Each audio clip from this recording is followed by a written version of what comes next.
Guys, അപ്പൊ നമ്മൾ രാവിലെ തന്നെ കുളിച്ച് മാറ്റി നമ്മൾ ബസ്സിൽ പോയിട്ട് പിന്നെ ട്രെയിനിലാണ് പോയിട്ടുണ്ടായിരുന്നു. കുറെ കാലത്തിന് ശേഷമാണ് നമ്മൾ ട്രെയിനിൽ കയറുന്നത്. അതുകൊണ്ട് തന്നെ നമ്മൾ ടിക്കറ്റ് എടുത്ത് പോയി കുറച്ച് കഴിഞ്ഞപ്പോൾ തന്നെ ട്രെയിൻ എടുക്കാനായിട്ടുണ്ടായിരുന്നു.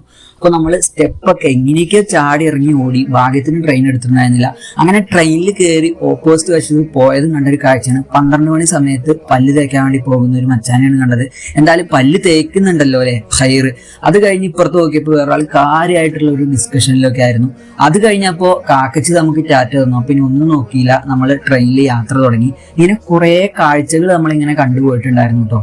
അങ്ങനെ അത് കഴിഞ്ഞപ്പോഴാണ് ഈ ഒരു കുട്ടിയെ നമ്മൾ കണ്ടത്. ഓക്കെ, അവനെ പോയിട്ട് നമ്മൾ കുറേയൊക്കെ നമ്മൾ കമ്പനി ആവാൻ വേണ്ടി നോക്കിയെന്നുണ്ടെങ്കിലും അവൻ അടുത്തിട്ടുണ്ടായിരുന്നില്ല. ഈ സുന്ദരിക്കുട്ടി ഇരിക്കുന്ന പോലെ എത്ര പേര് ചെറുപ്പത്തിൽ ഇരുന്ന് പോയിട്ടുണ്ട്? ജസ്റ്റ് ഒന്ന് കമന്റ് ചെയ്യാം. എന്തായാലും ഞാനൊക്കെ അത്യാവശ്യം ഇരുന്ന് പോയിട്ടുണ്ട് കേട്ടോ. ഇങ്ങനെ നമ്മുടെ മച്ചാന് നല്ല ഉറക്കായിരുന്നു കേട്ടോ. അപ്പൊ ഞാൻ ജസ്റ്റ് ഷോൾഡർ എന്ന് വെച്ച് കൊടുത്തിരുന്നു. ഡ്രൈവറുടെ മോനാണെന്നാണ് അവൻ പിന്നീട് പറഞ്ഞത്.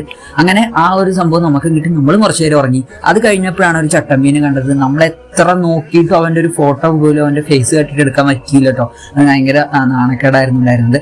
ഇന്റർവ്യൂ ഉണ്ടായിരുന്നു, അപ്പൊ അതിനാണ് പോയിട്ടുണ്ടായിരുന്നത്. അങ്ങനെ അത് കഴിഞ്ഞ് തിരിച്ചു വരുന്ന സമയത്താണ് ലക്ഷ്മി എന്നാണ് ബസ്സിന്റെ പേര്. ഓക്കെ, അത് കഴിഞ്ഞപ്പോ മിററിലായിട്ട് കണ്ടത് മാഷാ അല്ലാഹ് എന്നാണ്. അപ്പോൾ ഇത് കണ്ടപ്പോൾ വളരെയധികം സന്തോഷം തോന്നി കേട്ടോ. അപ്പൊ നിങ്ങൾക്കും അത് ഷെയർ ചെയ്തു എന്നുള്ളൂ. അപ്പൊ ഇത്രയേ ഉള്ളൂ ഇന്നത്തെ വീഡിയോയിൽ. Okay, then bye.